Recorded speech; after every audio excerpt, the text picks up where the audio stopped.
بسم الله الرحمن الرحیم.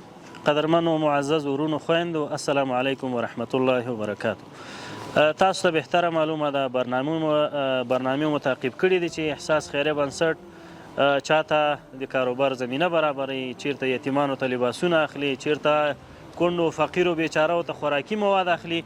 نو د دې ترڅنګ مونږ ډیره علاقه دې سره ده چې دغه ټولنه په خپلو پښو باندې ودرو، ټولنه د احتیاجي او محتاجۍ نه وساتو، دوی خپله وشي کولی چې په خپلو مټو باندې خپلو اولادونو ته حلال رزق وګټي. دا موټرونه چې تاسو ګورئ څلور ټیره کراچۍ چې ښایسته غرفې ورباندې برابرې جوړې شوي دي، دغه څلور نفرو دپاره پنځه نفرو دپاره مونږ کراچیګانې واخیستلې. دوی ته به نغدې پیسې هم ورکوو چې د هر چا کوم کاروبار سره علاقه وه انشاءالله مغه کاروبار به ورباندې کوي. نو دغه مالي ملاتړ مونږ سره مالیزیایي موسسې ګلوکل احسان هغې کړی دی. الله تعالی دې خیر ورته ورکړي. ډېره زیاته مننه ترې کوو. والسلام علیکم ورحمت الله وبرکاته. السلام علیکم برادر، خوب هستی؟ چی کار میکردی؟ مزدورکاری میکردم، گاهی کار میشد گاهی نمیشد دیگه، وضع اقتصاد فامیلم خوب نیست دیگه. تصمیم گرفتیم تشکر از بنیاد خیریه گلوبال احسان و تشکر از بنیاد خیریه احساس که این کراچی‌ها را با ما مد نظر گرفت با مبلغ 5000 افغانی که سرمایه گذاری کنیم، سرمی کار کنیم، رزق روزی انشالله. یعنی چقدر امروز احساس خوشی میکنی؟ والله احساس خوشی خود زیادتر میکنیم از اینکه چون دست به کار شدیم دیگه. نه انشالله. تصمیم داریم که توسط از کراچی یک برگر، فلافل فروشی، سوپ انشالله. خداوند کاروبارتان برکت پرده. 1 2 3 4 5 یہ 5000 افغانی به خاطر همو کاروبارت. صحیح است؟ سلام علیکم. وعلیکم السلام. خیر و جوړ په خیر. تاسو کاروبار کوو؟ ما هم دا مزدورکاري کوله. کار دې څنګه وو؟ یاره خوند نه و. خوند نه و. نو دین وروسته څه تصمیم لرئ ته؟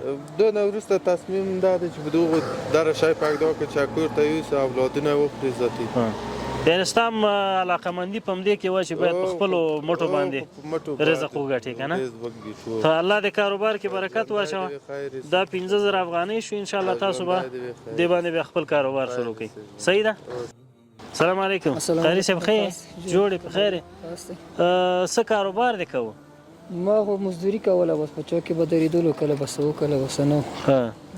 نو انشاءالله چې دې نه وروسته خو دغه وسیله دې پیدا کړه، کاروبار به ورسره ښه کېږي. ګلوکل احسان خیري موسسې ته مالیزیایي، والله دې احساس ته هم خیر ورکړي، والله دې تاسو ته مجزه کړي، تاسو ته ډېره مننه. خیر اوسې. او بس انشاءالله دا یوازې موږ دغه ماشومانان به هم دعا کوي په دې باندې به انشاءالله موږ یو سوپ یو څه شی خرڅوو د خیره سره. دا به پیسې شو، په دې باندې به انشاءالله کراچۍ ته مواد واخلي. خیر اوسې. سلام علیکم. خیر ور جوړ په خیر صحت مو ښه ده؟ تاسو کار روزګار کوو؟ والله راتلو قاری سے محترم چوک ته براتلو دیاړي به کله ورځ جمعه کې به یو ځل نیمه وه هغه د کنه به بیرته به کور ته تللو.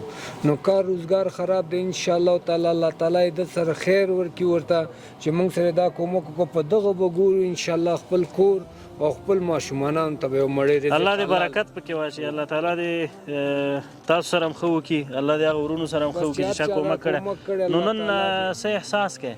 ډیر خوشاله یم چې دا کومک موږ سره وکړو، بېروزګارو خلکو سره دا کومک دا د الله د هغې الله دې خوشحاله ده. دا 15000 افغانۍ شوې تاسو او نور به داسې د خیره سره حرکت کوو قرار.